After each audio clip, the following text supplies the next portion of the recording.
William Whalen here for GetMoreSports.com. We're continuing our look at the Missouri Valley Conference, and we've already talked about guards, so let's talk about wings and big men. So here's the thing about quote-unquote mid-major basketball is there's good guards all over the country. There's good guards at absolutely every level of basketball just because there are so many. It's so much easier to develop ball skills, shooting skills for those guys than it is to develop low post moves, than it is to cultivate elite athleticism into being a great basketball player.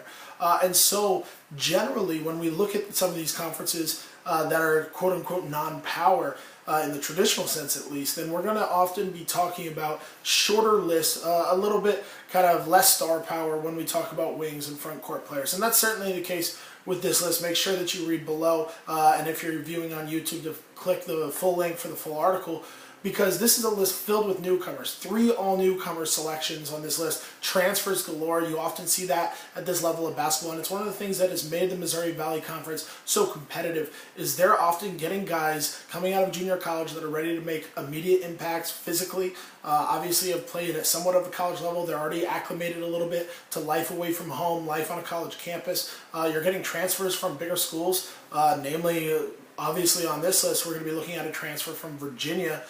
You get these kinds of players that are ready, maturity-wise, personality-wise, physically, to step on the court and just kind of get right into things. But this list is also really focusing on next year. Obviously, we're ranking for next year, but not a whole lot of production returning outside of the top spot and the number 2 spot to a certain degree as well. On this list, all of this is really looking forward and trying to find guys that are ready to break out of their shell next year.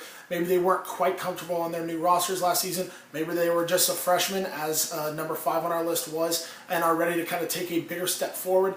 Maybe they had guys on the roster that took up spots, took up offensive production, whatever it is.